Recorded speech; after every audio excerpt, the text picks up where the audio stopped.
Hello friends, ARM foundation में आपका दोबारा स्वागत है। मैं अनिल दुबे।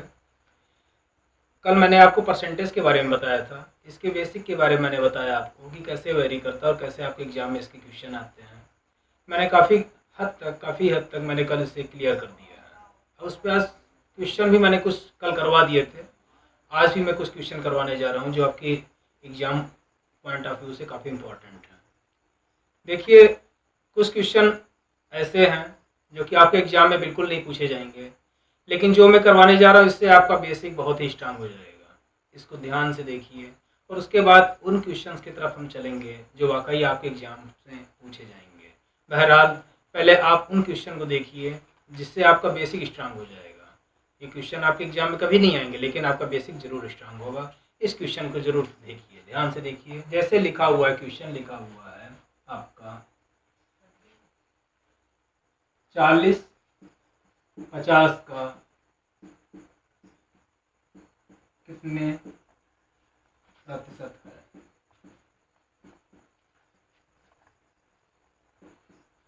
40-50 का कितने प्रतिशत, मैंने देखिए कल भी मैंने आपको बताया था कि जिसके बारे में क्वेश्चन किया जा रहा होता है उसे हम एज ए न्यूमरेटर लिखते हैं, उसे अंश में लिखते हैं। और जिससे संबंध बताया जाए, जिसके साथ का लगा हुआ है, से लगा हुआ है, उसे हम अपान में मतलब डिनोमिनेटर में लिखते हैं।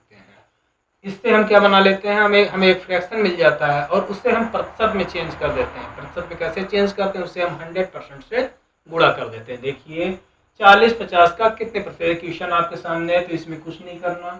जैसा मैंने बताया, जिसके बारे में बात हो रही 40 से ऊपर है, डिनोमिनेटर 50 हो जाएगा यहाँ पे। इससे आपको एक फ्रैक्शन मिल जाएगा और यहाँ पे इसे प्रतिशत में चेंज करने के लिए आप 100% से गुणा कर देंगे।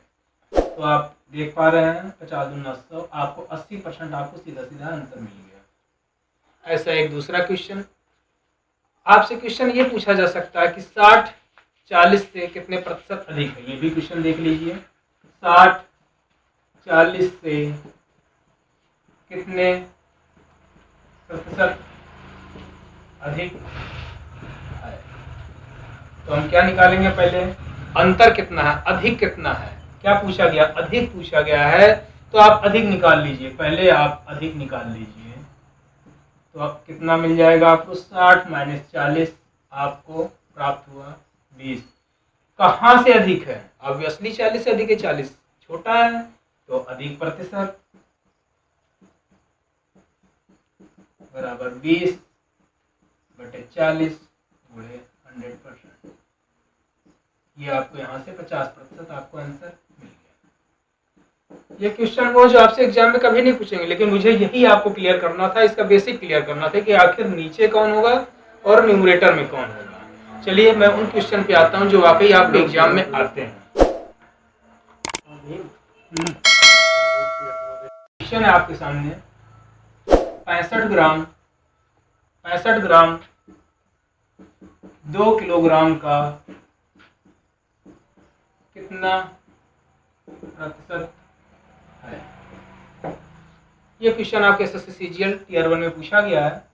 65 ग्राम 2 किलोग्राम का कितना प्रतिशत है। किसके बारे में बात हो रही है, 65 ग्राम के बारे में बात हो रही है। तो 65 ग्राम को हम ऊपर मतलब अंश में लिख देंगे। यहाँ पे 2 किलोग्राम जिससे संबंध बता रहा है 2 किलोग्राम, उसे हम नीचे लिखेंगे 65 ग्राम 2 किलोग्राम। ये हमको रेशियो में फ्रैक्शन मिल गया इसके, लेकिन यहाँ पे यूनिट सेम नहीं, आप यूनिट सेम कर लीजिए। 65 ग्राम 2 किलोग्राम मतलब 1 किलोग्राम 1000 ग्राम, तो 2 किलोग्राम में 2000 ग्राम, और इसको हम प्रतिशत में चेंज कर देंगे। तो यहाँ से ग्राम से ग्राम कट गया, 2 जीरो से 2 जीरो कट गया, आपको 65/20 मतलब 13/4%। 3 सही 1/4% आपको यहाँ पे आंसर प्राप्त हो गया। सिमिलरली एक और क्वेश्चन 0.01 का कितने प्रतिशत, ये भी एग्जाम का क्वेश्चन है। 0.01 का कितना प्रतिशत है। किसके बारे में बात हो रही है, 0.01 के बारे में बात हो रही है। कहाँ से, 0.1 से गुणे 100%। आप जानते हैं कि डेसिमल के बाद 2 अंक है तो यहाँ पे 2 बनाना पड़ेगा और डेसिमल के बाद आप जितने जीरो बढ़ा दो कोई फर्क नहीं पड़ता। हमने एक जीरो बना दिया केवल दशमलव को हटाने के लिए। एक जीरो से एक जीरो कट गया, आपको 10% आपको आंसर यहाँ पे प्राप्त हो गया। ये तो कुछ छोटे क्वेश्चन थे। अब इसके आगे थोड़े अच्छे क्वेश्चन हम करने जा रहे हैं, उनको देखिए।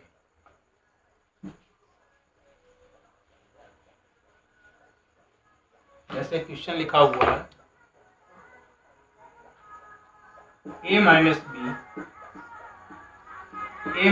का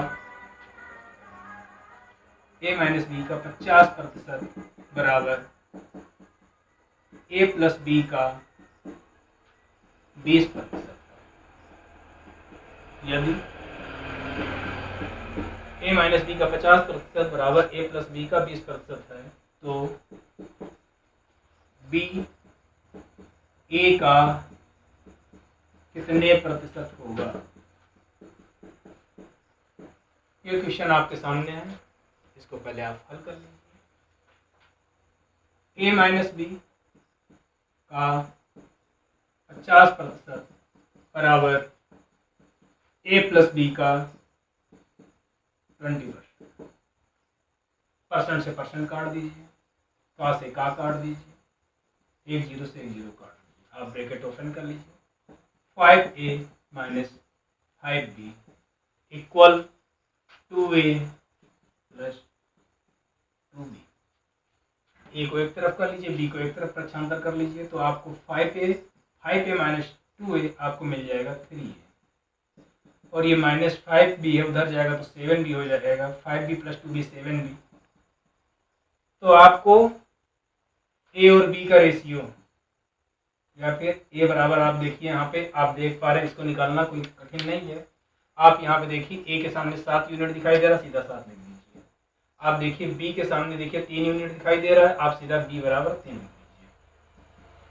आपको ये मान ए बराबर 7, बी बराबर 3 यूनिट आपको प्राप्त हो गया। आपसे क्वेश्चन पूछा है कि बी ए का कितने प्रतिशत है। जैसा अभी मैंने पहले बताया, बी के बारे में बात हो रही, बी को आप ऊपर लिखेंगे। बी कितने का, ए का, गुणे 100%। बी की वैल्यू कितनी है, यहाँ पे 3 यूनिट है। ए की कितनी है, 7 यूनिट, गुणे 100%।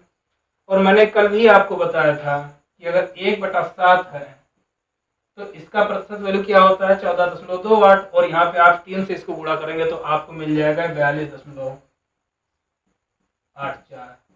यही आपका आंसर है। ठीक है, एक और क्वेश्चन लिखिए ऐसे ही।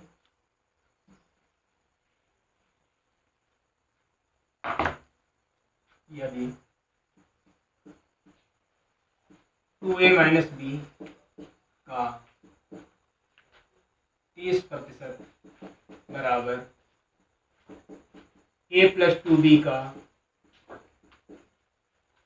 10% है, तो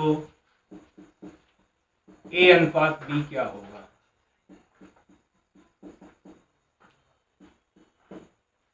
इसको हल कर लीजिए, बहुत आसान क्वेश्चन है।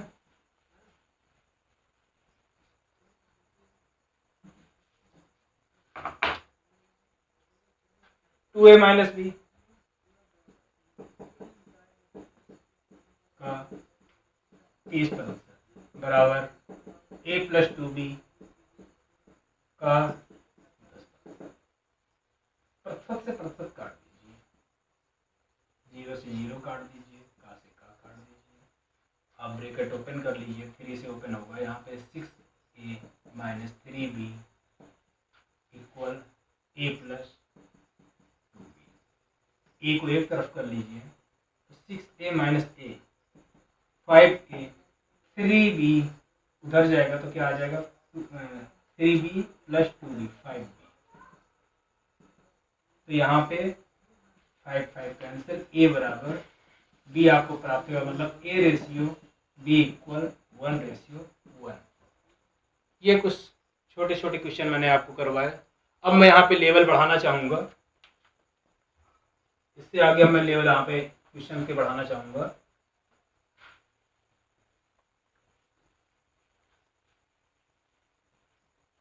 देखिए यहाँ पे क्वेश्चन है, अगला क्वेश्चन जो कि आपके एग्जाम में बहुत ही ज़्यादा पूछा जाता है। मैं उन क्वेश्चन का यहाँ पर चर्चा करने जा रहा हूँ। मतलब जो पिछले क्वेश्चन मैंने कराए वो भी आते हैं, लेकिन ये क्वेश्चन बहुत ज़्यादा आते हैं। क्वेश्चन क्या लिखा हुआ है देखिए, यदि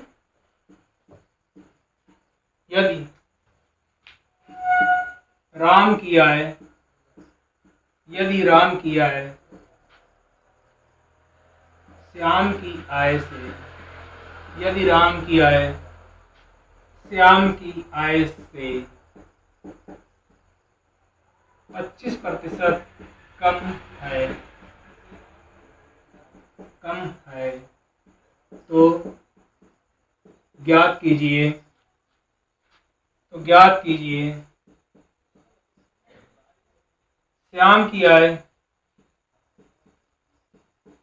श्याम की आय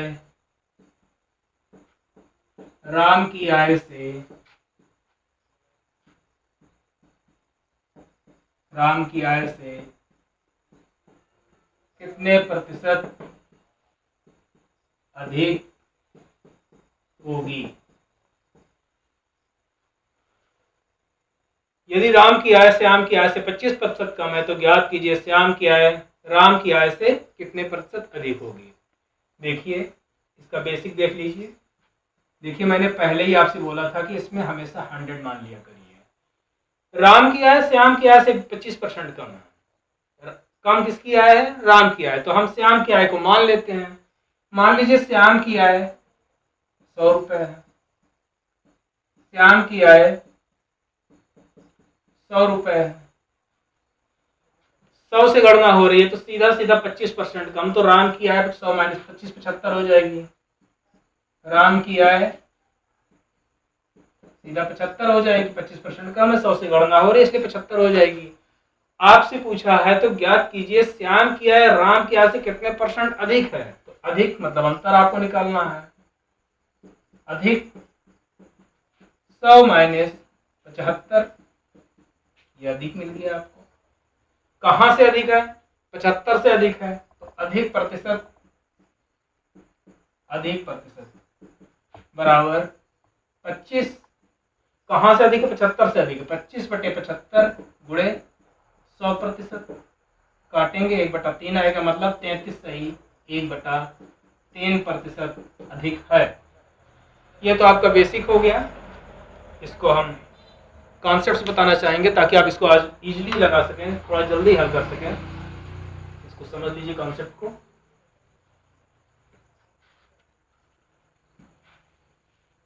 मैंने आपको पूछा कि राम की आय जो है श्याम की आय से 25% कम है, तो आपको कुछ नहीं करना। मैंने पहले ही आपको बोला था आप इसको फ्रैक्शन में जरूर चेंज कर लीजिए।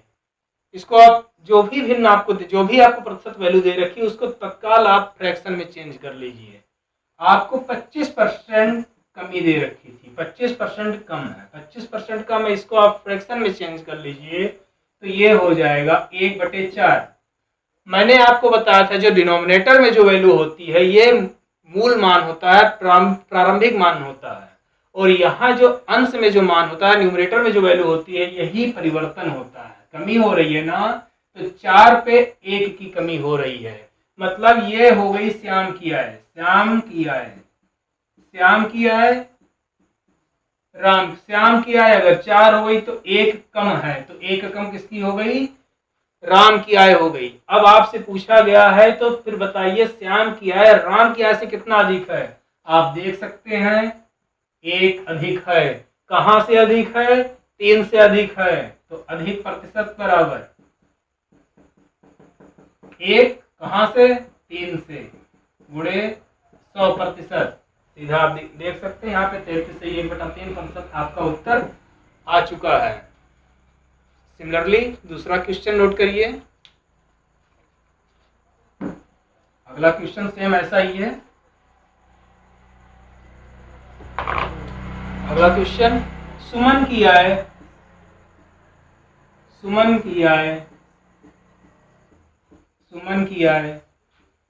राघव की आय से, सुमन की आय राघव की आय से 20% अधिक है। 20% अधिक है, तो ज्ञात कीजिए,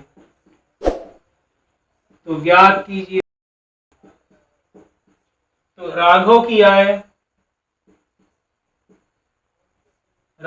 आय सुमन की आय से कितने प्रतिशत कम होगी?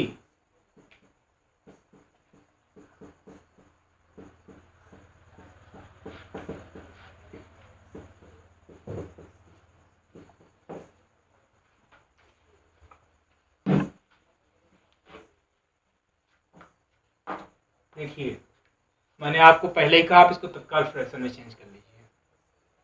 कितने परसेंट अधिक है? 20% अधिक है। 20% का फ्रैक्शन क्या होता है? 1/5 होता है। बात किसके बारे में हो रही है? सुमन के बारे में हो रही है, राघव की आय से। राघव की आय यहाँ पे ये जो 5 होगा ये राघव हो जाएगा, मतलब राघव की आय हो गई 5, तो सुमन की 1 ज्यादा है, तो सुमन की कितनी हो गई? सुमन की आय हो गई 1 ज्यादा 6। आपसे क्वेश्चन में पूछा गया है तो फिर ज्ञात कीजिए राघव की आय सुमन से कितनी कम है। आप देख पा रहे हैं 1 कम है, राघव की आय 1 कम है, तो कमी कितनी हो रही है? कमी 1 हो रही है। कहां से हो रही है? सुमन से हो रही है, तो कमी प्रतिशत बराबर 1 कहां से? सुमन से, मतलब 6 से, गुणे 100%। और 1/6 का प्रतिशत मान क्या होता है? कल ही मैंने बताया 16 सही 2/3%। आपका उत्तर। ऐसे कुछ और क्वेश्चन लिखते हैं थोड़ा और इसी से बेस पे आगे बढ़ते हैं। अगला क्वेश्चन लिखिए। अगला क्वेश्चन है गेहूं के मूल्य में 10% की कमी हो जाती है। गेहूं के मूल्य में 10% की कमी हो जाती है, तो खर्च को अपरिवर्तित रखने के लिए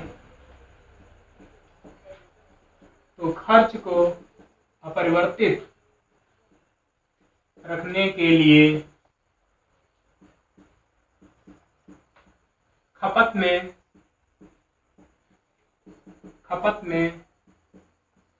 कितना परिवर्तन होगा?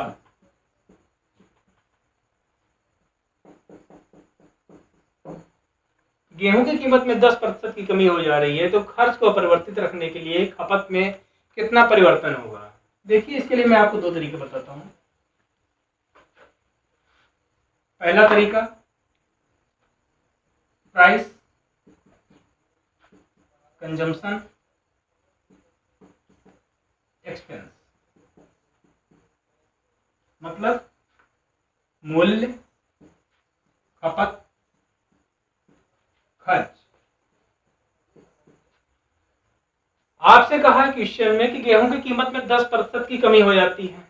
मैंने आपसे कहा कि इस 10 को तत्काल आप फ्रैक्शन में चेंज कर लिया करिए। कोई भी मान दिया तुरंत आप इसको फ्रैक्शन में चेंज करिए। 10% कमी हो रही है, तो आपका फ्रैक्शन बनेगा 1/10। यहाँ पे जो कमी होती है हमेशा न्यूमरेटर में होती है, मतलब प्रारंभिक मूल्य कितना था? 10 था। अब ये घट करके अब यही मूल्य कितना हो गया है? 9 हो गया है। प्रारंभिक कीमत इसकी जो थी 10 थी, और ये अब मूल्य घट करके कितना हो गया है? 9 हो गया है। आपसे कहा गया है कि खपत में कोई भी कमी ना की जाए, मतलब खपत में जब कोई कमी नहीं, सॉरी क्षमा कीजिएगा, खपत में कितना परिवर्तन किया जाए कि खर्च अपरिवर्तित हो, मतलब खर्च यहाँ पे फिक्स होगा, खर्च में किसी तरह का कोई परिवर्तन नहीं होगा। तो यहाँ पे मान लीजिए यहाँ पे खपत x थी और यहाँ पे जो थी खपत y थी, तो आप जानते हैं मूल्य गुणे खपत बराबर खर्च होता है। तो यहाँ पे x का मान 10x बराबर 1 है, तो x बराबर 1/10 हो गया। ये आपकी प्रारंभिक खपत है, ये इनिशियल आपकी जो है कंजम्पशन है।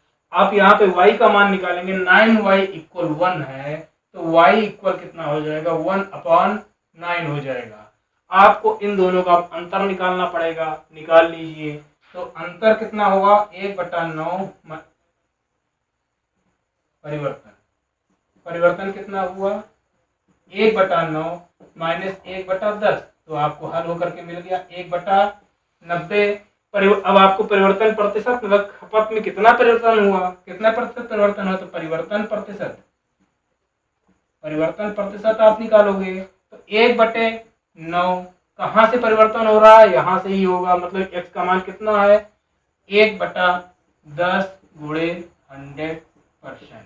तो देखिएगा यहाँ पे इसको आप 9 से ऊपर नीचे गुणा कर लोगे तो आपके लिए थोड़ी सुविधा हो जाएगी। 90 से 90 कट गया, आपको मिला 100/9% इक्वल 11 सही 1/9%। लेकिन देखिए थोड़ा सा लेंदी हो गया।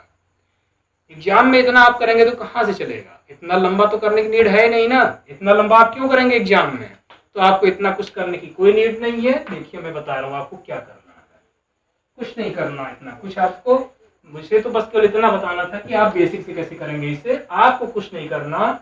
आपको क्या करना है, जब भी मूल्य दिया हुआ खर्च अपरिवर्तित है तो आपको क्या करना है, बस यहाँ पे क्रॉस गुणा कर देना है। ये 9 यहाँ पे गुणा होगा, गुणे 9, ये यहाँ पे 9 आ गया। ये आपको 10 यहाँ पे हो गया, यहाँ पे आपको 10 मिल गया। कितनी कमी हुई, 1 की कमी हुई, 1 की कमी हुई। कहाँ से हुई, 9 से हुई, गुणे 100% बराबर आपको वैल्यू मिल गई 11 सही 1/9%। आपको डायरेक्ट आंसर मिल गया। ठीक है, इसके लिए मैं एक और ट्रिक बताना चाहूंगा। इतना भी आपको लिखने की कोई जरूरत नहीं है, इतना भी आप मत लिखिए।